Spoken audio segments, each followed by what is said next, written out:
आज मी हे निवेदन देशाचे पंतप्रधान माननीय नरेंद्रजी मोदी, केंद्राचे गृहमंत्री माननीय अमितजी शाह, लोकसभेचे विरोधी पक्षनेते माननीय राहुलजी गांधी व महाराष्ट्राचे मुख्यमंत्री माननीय देवेंद्र फडणवीस यांना दिले आहे.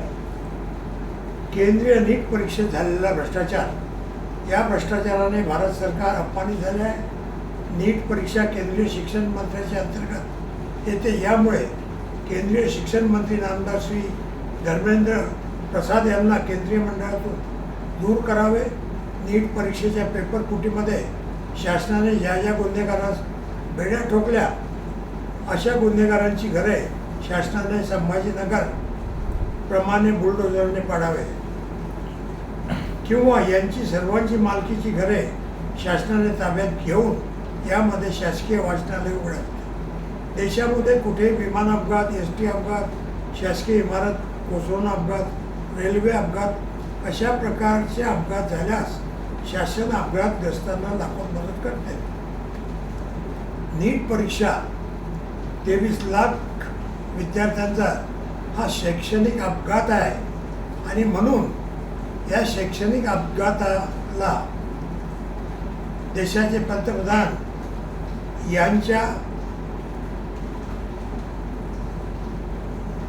अर्थसहाय्यता निधीतून प्रत्येकी 10-10 लाख रुपयाची मदत करावी.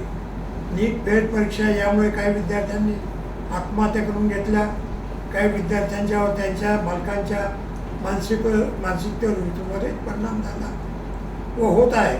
या कारणाने नीट परीक्षेत जबाबदार असलेल्या केंद्रीय शिक्षण मंत्र्यावर सदोष मनुष्यवधाचा गुन्हा दाखल करावा आणि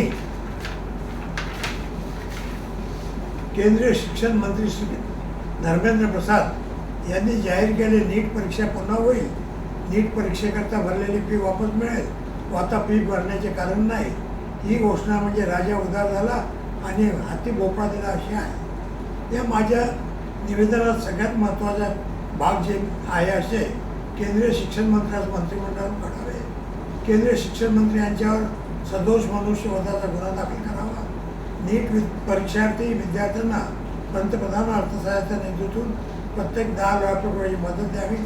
नीट परीक्षा पेपर फुटीमध्ये शासनाने बेड्या ठोकलेल्या सगळ्यांच्या घरावर संभाजीनगरप्रमाणे बुलडोझर चालवावे किंवा हे घरे शासनाने ताब्यात घेऊन शासकीय वाचनालय उघडावे.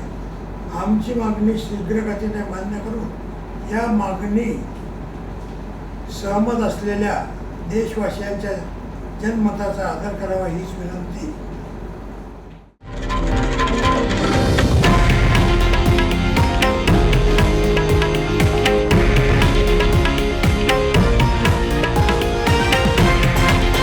हे आहे देशातील नंबर 1 न्यूज नेटवर्क आणि आपण पाहत आहात TV9 मराठी, एकमेव.